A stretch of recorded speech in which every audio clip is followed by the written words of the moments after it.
ధర్మరాజు గారు తన తమ్ముళ్లతో భార్యతో కూర్చుని ఉండగా మార్కండేయ మహర్షిని ఒక ప్రశ్న వేశాడు. ద్రౌపదీదేవి ఇన్ని కష్టాలు పడుతోందే, మమ్మల్ని అనుగమించి వచ్చి ఈమె అవతల సభలో దుర్యోధనుని చేత పరాభవింపబడింది. దుశ్శాసనుడు ఆమె వలువలు విప్పే ప్రయత్నం చేశాడు. కర్ణుడు చేయరాని సైగ చేశాడు. సైంధవుడు ఆమెను ఎత్తుకుపోయే ప్రయత్నం చేశాడు. భర్తలని విపరీతమైన గౌరవం ఇచ్చి అనుగమించినటువంటి పుణ్యానికి ఆమె ఇన్ని ఇక్కట్లు పడుతోందే, ధర్మాన్ని నమ్ముకున్నందుకు రాజకుమారుణ్ణైనటువంటి నేను అడవులలో ఇన్ని కష్టాలు పడుతున్నాను. గతంలో మాలాగే ఎవరైనా అసలు రాజకుమారుడు ఆయన యొక్క భార్య ఇన్ని కష్టాలు పడడం ధర్మం కోసం అన్నది లోకంలో ఎక్కడైనా ఉందా? నేనే పడ్డానా ఇన్ని కష్టాలు? నాకన్నా కష్టాలు పడినవాడు ఉన్నాడని నేను అనుకోవట్లేదు అన్నారు ఆయన. అంటే మార్కండేయ మహర్షి, నువ్వు ఈ అభిప్రాయం పొరపాటు, నువ్వు పడిన కష్టాలు చాలా తక్కువ, నీకన్నా ఎక్కువ కష్టాలు పడిన వాళ్ళు ఎందరో ఉన్నారు, వాళ్ళ యొక్క విశేషం చెప్తాను వినమని శ్రీరామచంద్ర ప్రభువు యొక్క కథనంతటినీ చెప్పారు. ఒకసారి ధర్మానికి కట్టుబడి అరణ్యవాసం చేసినటువంటి కారణం చేత, అందుకని లోకంలో కష్టపడని వాళ్ళు అని అనుకోకూడదు, ఎందరో ఉన్నారు ధర్మానికి కట్టుబడి కష్టాలు పడి కీర్తి సంపాదించుకున్న వాళ్ళు. అయినా నీతో నేను ఒక విషయాన్ని చెప్తాను, బాగా విను.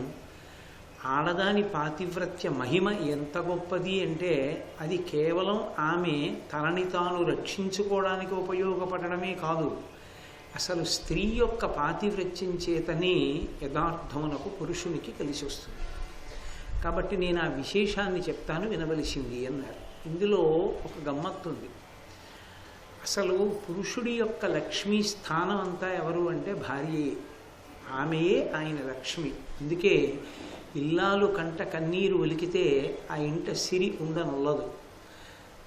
ఆమె ఆ ఇంటికి సర్వమంగళములకు కూడా కారకురాలు. అందుకే ఆమె ఇక్కడ బొట్టు పెట్టుకుంటుంది, పాపట ప్రారంభ స్థానమునందు సువాసిని బొట్టు ఉంచుకుంటుంది.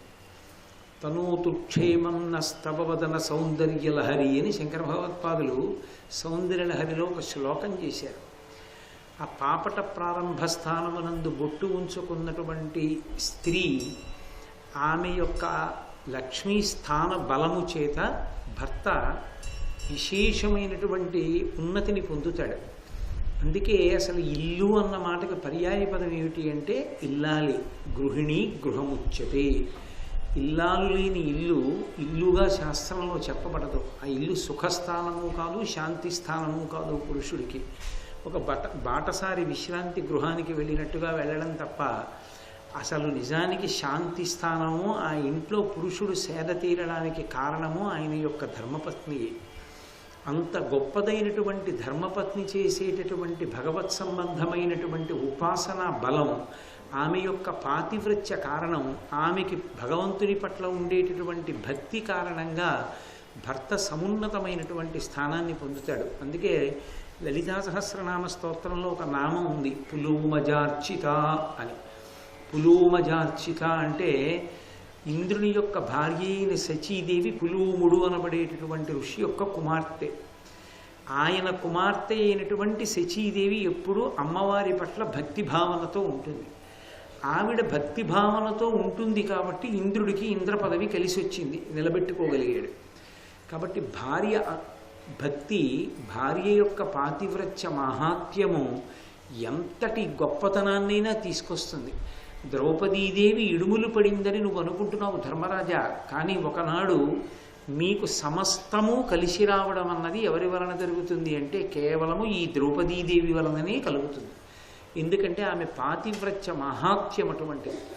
అసలు లోకంలో తపస్సు చేసినటువంటి పురుషులు సాధించలేని విషయాలని ఏమీ తెలియనటువంటి వాళ్ళు భర్తని అనుగమించి పాతివ్రత్యంతో ఉన్నటువంటి స్త్రీలు సాధించగలిగారు. ఒక మహోత్కృష్టమైనటువంటి ఆఖ్యానాన్ని ఇవాళ నీకు వినిపిస్తారు, దాన్ని విను అని చెప్పాడు. అరణ్య పర్వంలో మహాపతివ్రతలైనటువంటి వారి కథలు కొన్ని వస్తాయి. అందులో ప్రధానంగా అంతటా వినిపించేది ద్రౌపదీదేవి యొక్క కథ. ఇక రెండవది ఆ కౌశికుడు అనేటటువంటి బ్రాహ్మణుడు పలకరించినటువంటి బ్రాహ్మణి అంటే బ్రాహ్మణుని ఇల్లాలు కాబట్టి బ్రాహ్మణి. మూడవది దమయంతీదేవి. నాలుగవది ఇదిగో ఇప్పుడు వస్తున్నటువంటి సావిత్రీదేవి. వీళ్ళు నలుగురు కూడా మహాపతివ్రతలు. వాళ్ళ గురించి వినడమే చాలు. మళ్ళీ ఇందులో అసలు సావిత్రీదేవి యొక్క జీవితం, ఆవిడ యొక్క విశేషం అత్యద్భుతం. బహుశः అలా సాధించినటువంటి వ్యక్తి భారతీయ వాంగ్మయంలో ఇంకొకరు కనపడరు. ఆమెయే సాటి. ఆమెతో పోల్చి చెప్పడానికి ఇంకొకరు ఆ స్థానంలో లేరు. అలా ఉండడం సాధ్యం కాదు కూడా. అది ఆవిడికే అటువంటి అనితర సాధ్యమైన ప్రజ్ఞ కలిగింది. కేవలం వివాహమైన తర్వాత కాదు, వివాహ పూర్వము నుండి ఆమెకి అటువంటి ధృతి ఉంది శాస్త్రం మీద. ఆ ఉపాఖ్యానాన్ని చెప్తున్నాను విను అని ఆయన చెప్పడం ప్రారంభం చేశాడు. కలడు మద్రీషుండు ఘనుడు అశ్వపతియను ధరణీషుండు అతడు సంతానకాంక్షనంతయు ధృతి 18 ఏడులు సావిత్రి కొల్చే అజ్జన విభునకు అద్దేవి ప్రత్యక్షమై వరమడుగుమునావుడు అతడు వినమ్రుడగుచు ఆత్మజుగోరెదననవుడు కన్నియ పుట్టు నీ కనియ నా భువనమాత అనుడు దేవి భవత్కృప అస్మదీయ వాంఛితము సఫలంబుగా వలదే అని నృపోత్తముండు విన్నవించే అయ్యోగమూర్తి గాఢ కారుణ్య వికచ హృత్కమలయగుచు. ఒకానొక కాలంలో మద్రదేశాన్ని పరిపాలిస్తూ ఉండేవాడు అశ్వపతి అనబడేటటువంటి ఒక మహారాజు. ఆయనకి సంతానం లేదు. సంతానం లేని కారణం చేత ఆ మద్రదేశాధిపతి అయినటువంటి అశ్వపతి సావిత్రీదేవి గురించి తపస్సు చేశాడు. సావిత్రి బ్రహ్మశక్తి, సవితృమండలాంతర్వర్తి. ఆమె కాంతి స్వరూపిణి. ఆ సావిత్రియే గాయత్రి. ఆమెని మంత్రపురస్సరంగా లోపల బాగా జపం చేస్తే ఆవిడయే గాయత్రిగా భాషిస్తుంది. బుద్ధి ప్రచోదనాన్ని చెయ్యగలిగినటువంటి దేవతా స్వరూపం, మహోత్కృష్టమైనటువంటి స్వరూపం. ఇటువంటి స్వరూపం కాదు. అటువంటి సావిత్రీదేవి గురించి ఆయన ఉపాసన చేశాడు, తపస్సు చేశాడు. 18 సంవత్సరములు చేశాడు. అలా 18 ఏడులు సావిత్రి గొల్చే 18 సంవత్సరాలు ఆ సావిత్రీదేవి గురించి తపస్సు చేస్తే ఆమె సాకార రూపిణి ప్రత్యక్షమై నీకేం కావాలి అని అడిగింది. అయితే ఆయన అన్నాడు, నాకు సంతానం లేదు, కొడుకు కావాలి అన్నాడు. సాధారణంగా లోకంలో కొడుకు కావాలి అని అడుగుతారు. కొడుకు కావాలి అని అడగడానికి కారణం ఏంటంటే వంశం నిలబడుతుంది. ఆ పూజామందిరం అర్ధంతరంగా ఆగిపోకుండా గోత్రనామాలతో పూజ చేసి నీరాజనమిచ్చేటటువంటి వాడు ఉంటాడు. తండ్రి శరీరం విడిచిపెట్టిన తర్వాత గయాశ్రాద్ధం పెట్టడానికి అధికారం ఉన్నటువంటి కొడుకు ఉంటాడని, కుమారుడు కలగాలి అని కోరుకుంటారు. కాబట్టి ఆయన కూడా అలాగే అడిగాడు, నాకు కొడుకు కావాలి అన్నాడు. అంటే ఆవిడంది, కొడుకు పుట్టడు, నీకు కుమార్తె కలుగుతుంది. అంటే ఆయన తెల్లబోయి అన్నాడు, నువ్వు పరదేవతవి కదా, నీ గురించి తపస్సు చేశాను, నువ్వు ప్రత్యక్షమయ్యావు, ఏం కావాలని అడిగావు. ఏం కావాలని అడిగినప్పుడు నేను కొడుకు కావాలని అడిగాను, కానీ నువ్వు కొడుకు పుట్టడు, కూతురు పుడుతుంది అంటున్నావు, ఏమి చిత్రము అన్నాడు. అంటే ఆవిడంది, ఇది బ్రహ్మ నిర్ణయం. సృష్టికర్త బ్రహ్మగారు కదా, బ్రహ్మగారు నిర్ణయం చేశాడు, నీకు కుమార్తెయే జన్మిస్తుంది. కానీ ఆశ్చర్యం ఏమంటే ఆమె కారణంగా, ఆమె పుచ్చుకున్నటువంటి వరం కారణంగా నీకు తర్వాత 100 కొడుకులు పుడతారు. నేను వరం ఇస్తే ఒకడే పుడతాడు.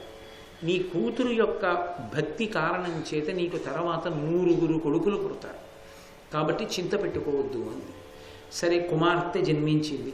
ఏ తల్లిని తాను ఆరాధన చేస్తే, తపస్సు చేస్తే తనకి కుమార్తె కలిగిందో ఆ భగవతి పేరే ఉంచుకున్నాడు. కాబట్టి ఆమెకు సావిత్రి అని నామకరణం చేశాడు. ఆ పిల్ల పెద్దదవుతోంది. ఆ వనజాక్షి పరిస్ఫుట యవ్వనయై సిద్ధ సాధ్య యక్షామర కన్యావలి తన సౌందర్య శ్రీ విలసన రేఖ అపహసించుచు నొప్పెన్. ఆమె పెరిగి పెద్దదై యుక్త వయస్సు పొందుతున్న కొలది దేవతల కన్నా, సిద్ధ సాధ్య యక్ష అమరుల కన్నా కూడా అందగత్తెగా పేరుగాంచింది. కాబట్టి ఆమెని భార్యగా చేసుకోవాలి అని ఉవ్విళ్ళూరనటువంటి పురుషుడు ఉండడు. అంత గొప్ప అందగత్తెగా ఆమె ఎదిగి పెద్దదవుతోంది. ఆమె పెద్దదవుతున్నటువంటి రోజుల్లో యుక్త వయస్సు వచ్చింది. ఒక రోజున తండ్రి ఆమెని ఊళ్ళో కూర్చోబెట్టుకున్నాడు. ఆ కూతుర్ని యుక్త వయస్సు వచ్చిన తరువాత కూడా ఒళ్ళో కూర్చోబెట్టుకోవడం అన్న సాంప్రదాయాన్ని తప్పేం పట్టుకోక్కర్లేదు. ఎందుకంటే పురుషుడికి ఎప్పుడూ ఒక అధికారం ఉంటుంది. ఎడమ తొడ మీద ఎవ్వరూ కూర్చోకూడదు, ఒక్క భార్య తప్ప. ఎడమ తొడ కేవలం భార్యాస్థానం. కుడి తొడ మీద ఇద్దరు కూర్చుంటారు. కూతురు కూర్చుంటుంది, కోడలు కూర్చుంటుంది. ఎప్పుడైనా మామగారి తొడ మీద కూర్చోవలసి వస్తే కూతురు కుడి తొడ మీద కూర్చోవాలి, అలాగే కోడలైనా కుడి తొడ మీద కూర్చోవాలి. అంటే కడుపున పుట్టిన బిడ్డలతో సమానం. ఎడమ తొడ మీద కూర్చుంటే భార్య అని గుర్తు. ఇప్పటికీ త్రివేణి సంగమంలో అలహాబాద్లో ప్రత్యేకమైనటువంటి కార్యక్రమం చేస్తారు, వేణీదానము అని. జన్మజన్మాంతరముల యందు కూడా సువాసినిగానే ఉండాలి అనేటటువంటి కోరిక ఉన్నవాళ్ళు భర్తతో కలిసి యాత్రకు వెళ్ళి అది జీవితం మొత్తం మీద ఒక్కసారి చెయ్యాలి. భర్త గారి యొక్క ఎడమ తొడ మీద కూర్చుంటే ఒక వెంట్రుకల పాయ ఒకటి తీస్తారు, తీసి దాన్ని సమంత్రకంగా నదిలో కలుపుతారు. అలా ఎవరు భర్త తొడ మీద కూర్చుని వేణీదానం చేస్తారో వాళ్ళకి ఎన్ని జన్మలకి కూడా ఇక వైధవ్యం కలగదు. వాళ్ళు సువాసినులుగానే ఉంటారు, సువాసినిగా శరీరం విడిచిపెట్టేస్తారు.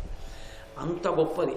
అందుకే శంకర మహారాజు గారి యొక్క కుడి తొడ మీద కూర్చుంది కాబట్టే ఆయన ఒక పిల్లని తన భార్యగా స్వీకరించలేదు. నాకు నువ్వు కోడలవుతావు అన్నాడు శంతనుని తండ్రి ప్రతీపుడు. కాబట్టి ఆయన ఊళ్ళో కూర్చోబెట్టుకున్నాడు. ఇప్పటికీ ద్రవిడ దేశంలో ఒక సంప్రదాయం ఉంది. ఆ సంప్రదాయంలో మన ఆంధ్రదేశంలో వివాహం చేస్తే పీటల మీద కూర్చోబెట్టి తాళి కట్టిస్తాం. ఆ ద్రవిడ దేశం వైపు వివాహం చేస్తే అలా చేయరు. తండ్రి ఒళ్ళో కూర్చుంటుంది ఆడపిల్ల. తండ్రి ఒళ్ళో కూర్చుని ఉండగా వరుడు మంగళసూత్రం కట్టాలి. చాలా చమత్కారంగా ఉంటుంది. ఆ వివాహ కల్పము, ఆ వివాహ క్రతువు ఆంధ్రదేశంలో జరిగే వివాహ క్రతువు కన్నా చాలా భేదం కనపడి కొన్ని విశేషాలు కనపడతాయి అందులో. సరే, నేను అందులో ఉండేటటువంటి విషయాల గురించి తక్కువ ఎక్కువల గురించి మాట్లాడడం నా ఉద్దేశ్యం కాదు, ఒక సదాచారం గురించి మాట్లాడాను అంతే. కాబట్టి ఆమె తండ్రి ఒడిలో కూర్చుని ఉన్నది. నారద మహర్షి వచ్చారు. ఆయన 3 లోకముల యందు సంచరించేటటువంటి లక్షణం ఉన్నవాడు, పైగా త్రికాల వీధి, భూత భవిష్యత్ వర్తమాన కాలములను బాగా ఎరిగి ఉన్నవాడు. ఎప్పుడు ఎక్కడ ఏం జరుగుతుందో ఆయనకి తెలుసు. ఆయన వచ్చిన తర్వాత ఆ ఒళ్ళో కూర్చున్నటువంటి పిల్ల ఇంకా చిన్నపిల్లే అన్న భావనతో తండ్రి ఉన్నాడు. ఆమె యుక్త వయస్సుకు వచ్చింది అని నారదుడు గ్రహించాడు. అంతే కదూ, తండ్రికి పిల్ల ఎంత పెద్దదైపోతున్నా ఆయన కంటికి మాత్రం ఆ పిల్ల చిన్నపిల్లే. నా కూతురు చాలా పెద్దదైపోయిందని ఏ తండ్రి అండు. ఏ తండ్రికైనా కూతురు మీద అదే భ్రాంతి, అదే ప్రేమ ఉంటుంది. మా అమ్మాయి మా అమ్మాయి మా అమ్మాయి అని అదే మురిపు. కాబట్టి నారద మహర్షి చూసి అన్నారు, ఈమె యుక్త వయస్సులోకి వస్తోంది, ఈమెకు తగినటువంటి సంబంధం ఏదైనా విచారణ చేశావా మహారాజా అని అడిగాడు. అంటే అశ్వపతి అన్నాడు, నేను ఇప్పటి వరకు విచారణ చెయ్యలేదు అని. ఆ పిల్లవంక చూసి అన్నాడు, ధీరా కులవతి కన్యా అని ఒక లక్షణం ఉంది శాస్త్రంలో.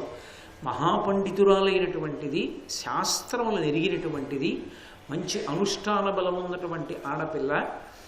ఆమెకి భర్తని ఎంచుకునే అధికారం ఉంటుంది. అందుకే లోకంలో 2 తెరగులు ఉంటాయి. ఆడపిల్ల జీవితాన్ని 2 కింద విభాగం చేస్తారు. ఒకటి వివాహపూర్వము, ఒకటి వివాహానంతరం. వివాహపూర్వము ఆమె కొన్ని నోములు వ్రతాలు చేస్తుంది. ఏ నోము చేయనివ్వండి, ఏ వ్రతం చేయనివ్వండి, కన్నెపిల్లగా ఆమె యొక్క ప్రయోజనం ఒక్కటే, మంచి భర్త రావాలి. అందుకే వివాహానంతరము ఆమె చేసే నోములు వ్రతాలు అన్నీ భర్త యొక్క అభ్యున్నతి కొరకు. మరి తన కొరకు ఏముండదు. భర్త అభ్యున్నతే తన అభ్యున్నతి. అది స్త్రీ యొక్క విశాల హృదయం ఈ దేశంలో. అందుకే నెలకి 3 వానల్లో ఒక వాన పతివ్రతలైన స్త్రీల వలన కురుస్తుంటాయి. కాబట్టి ఆ పిల్లతో నోములు వ్రతాలు చేయించాడు. ఆ నోములు వ్రతాలు చేయించినప్పుడు ఆమెకి అవగాహన కలిగింది శాస్త్రం పట్ల. శాస్త్రం పట్ల అవగాహన కలగడము అన్న మాటకి మీరు ఒక్కటి అర్థం చేసుకోవాలి. ఏమిటి అంటే, భగవంతుని యొక్క అనుగ్రహం కలగడానికి కారణం ఏది? పుణ్యకర్మ. పుణ్యకర్మ అంటే భగవద్భక్తితో చేసిన కర్మ. ఆ భగవద్భక్తితో తాను చేసుకుని పుణ్యాన్ని పొందడం ఒకెత్తు. పరమ భాగవతోత్తముడైనటువంటి వాడు, భగవంతుని యందు అపారమైనటువంటి భక్తినిష్ట కలిగినటువంటి పురుషుడు భర్తగా లభించడం ఆడదాని జీవితంలో అంతకన్నా భాగ్యం ఇంకోటి ఉండదు. అది సర్వోత్కృష్టమైన భాగ్యం. ఆయనకు ధర్మపత్ని, ఆ కారణం చేత ఆయన చేసిన సమస్త పుణ్యముల యందు సగభాగం వెడుతుంది కాబట్టి ఆమె జీవుడి ఖాతాలో ఎంత పుణ్యం పడిపోతుందంటే ఆమె కొన్ని కోట్ల జన్మలు దాటి ఉత్తమ జన్మలోకి వెళ్ళిపోతుంది. కేవలం అటువంటి పురుషుడి చిటికిన వేలు పట్టుకుంది కాబట్టి. అందుకే పిల్లనిచ్చేటప్పుడు 7 తరాలు అటు ఇటు చూశారంటారు. 7 తరాలు అటు ఇటు చూశారని ఎందుకంటారంటే కేవలం చెయ్యి పట్టుకుని వెళ్ళడం కాదు, అటువంటి భక్తి తత్పరుడైన భర్త లభించడం భాగ్య విశేషం. ఆడపిల్ల తండ్రి అని చూస్తాడు. ఈమె పాడైపోయినా అతని వల్లే. కేవలం లౌకికుడు అనుకోండి, ఆయన ఏమీ చేయడు. ఆమెకు అధికారం ఉందా? చేయకూడదు. ఆమె భగవంతుడికి నమస్కారం చేసుకుంటుంది, పాపం అంతకన్నా ఏం చేయగలదు ఆవిడ మాత్రం. కానీ అసలు నిజానికి సంకల్పం, ఇంటికి రక్షణ కల్పించగలిగిన వాడెవరు? పురుషుడు, యజమాని. అతను చెయ్యాలి. ధర్మపత్ని సమేతస్య సకుటుంబస్య సపుత్రకస్య సపరివారస్య అంటూ సంకల్పం చెప్పవలసిన వాడు ఆయన. ఆయన చెయ్యట్లేదనుకోండి, ఇప్పుడు ఆమె ఏం చేస్తుంది? ఆమె ఏదో కొంత చేసుకుంటుంది. కానీ ఆమె నింద చెయ్యొచ్చా భర్తని? నింద చేయకూడదు, అది దోషం అవుతుంది. ఇప్పుడు నింద చెయ్యకూడదు, ఆమె ఏం చేసుకుంటుందో అది మిగులుతూ ఉంటుంది. అదే ఉత్తముడైన వాడు, భగవద్భక్తి తత్పరుడైనటువంటి వాడు భర్తగా వచ్చాడనుకోండి, ఆమె ఏం చేసింది అన్నదాంతో సంబంధం లేదు. ఆమె చేసిందా చేయలేదా పక్కన పెట్టేయండి, చేస్తే అదృష్టం, చేయకపోయినా ఆయన వలన ఈమె దాటేస్తుంది. ఈమె ఎంత దాటుతుందంటే కొన్ని కోట్ల జన్మలు ఎత్తవలసినటువంటి జీవుడు దాటి ఉత్తమమైనటువంటి జన్మలోకి పరమేశ్వరుడికి దగ్గరగా వెళ్ళిపోతాడు. అది చాలా చాలా అదృష్టం. అందుకే భక్తి తత్పరుడైనటువంటి భర్త లభించడం అంటే అదొక గొప్ప అదృష్ట విశేషంగా చెప్తారు. అందుకు వెతుకుతాడు ఆడపిల్ల తండ్రి, అది చూడాలి. అలా భక్తితో నిలబడగలడా? జీవితం ఏముందండి, నేను తక్కువ అని చెప్పను. బాహ్యమునందు భోగాలు తక్కువని నేను మాట్లాడను. గృహస్థాశ్రమంలో అవి ఉంటాయి. భక్తి ఉన్న చోట ఎందుకుండవు? భగవంతుడు అన్నీ ఉంచుతాడు. భక్తి లేని చోట ఉన్నవి జారిపోతాయేమో, కానీ భక్తి ఉన్న చోట కూడనివి కూడా కూడుతాయి. కాబట్టి అన్ని భోగాలు అనుభవిస్తుంది ఇహమునందు. పరమనందు గొప్ప వైభవంతో వెళ్ళిపోతుంది. కాబట్టి అటువంటి స్థితిని పొందడానికి యోగ్యుడైనటువంటి భర్తని పొందడం వల్ల వచ్చేటటువంటి ప్రయోజనాన్ని శాస్త్రీయమైన కోణంలో తెలుసుకున్నటువంటి పిల్లని ధీరాహ అంటారు. ఆమె పండితురాలు. ఆమె తెలుసుకుంది, నాకు ఎటువంటి వాడు భర్త అయితే నా జీవితం పండుతుంది అని. కులవతి. కులవతి అంటే ఆమె హేయమైన భావములు ఉన్నది కాదు, కేవలము శరీర సంబంధమైన కామము మాత్రమే మనసులో పెట్టుకునేటటువంటిది కాదు. ఆమె ఉత్తమమైనటువంటి లక్షణములు మనసునందు సంస్కారముగా పరిఢవిల్లినది. కన్య. కన్య అంటే ఒకరికి చెందని. ఈమె నాది అని అనకపూర్వం ఉన్న పిల్ల. మా ఆవిడ ఉందనుకోండి, నా భార్య అంటాను నేను. అలా నా అనడు. తండ్రి అంటాడు కదండి అని మీరు అనొచ్చు. తండ్రి అంటున్నా ఆడపిల్ల విషయంలో ఒక పరిమితి ఉంచుకుంటాడు. ఆమెని పుడుతూనే ఆడపిల్ల అని పిలిచాడు. ఆడపిల్ల, అక్కడికి వెళ్ళిపోయే పిల్ల, ఇక్కడ ఉండదు. మరి ఇక్కడికి ఎందుకు వచ్చింది? నన్ను ఉద్ధరించడానికి వచ్చింది. ఈమె వలన నేను కూడా తరిస్తాను. ఈమె యొక్క పాతివ్రత్యానికి, ఈమె పుణ్యాచరణముల వల్ల పుట్టింటి వాళ్ళు కూడా తరిస్తారు. సీతమ్మ తల్లి వల్ల జనక మహారాజు గారికి అదృష్టం పుట్టలా, అలా ఈమెని కన్నందుకు నేను తరిస్తాను అని ఆడపిల్ల అని పిలుస్తాడు. ఆడపిల్ల విషయంలో తండ్రిది పరిమితి, కొన్నాళ్లే తనది, జీవితాంతము తన కూతురుగా ఉంటుంది. చతుర్థి విభక్తి వెయ్యడు కాబట్టి. కానీ ప్రధానం ధరింపచేసేవాడు భర్త ఒక్కడే. అందుకే భర్త ఇచ్చేది అమితము అంది ద్రౌపదీదేవి. ఆయన ఇచ్చింది ఇవ్వడం ఎవరికి సాధ్యం కాదు, ఇంకా ఆయన ఒక్కడే అలా ఇవ్వగలరు. అటువంటి భర్త వైభవాన్ని తెలుసుకుని ఉన్న పిల్లని కన్యా అని పిలుస్తారు.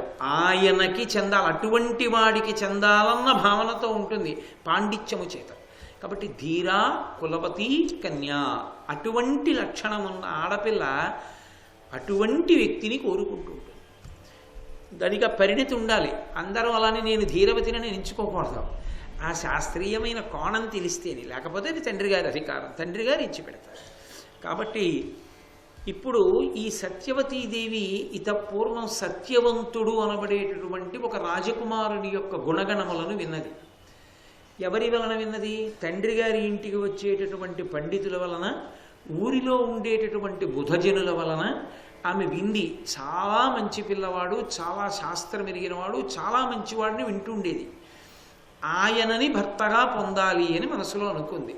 కానీ విధి వైపరీత్యం జరిగింది. సర్వం శ్రీ ఉమామహేశ్వర పరబ్రహ్మార్పణమస్తు. స్వస్తి.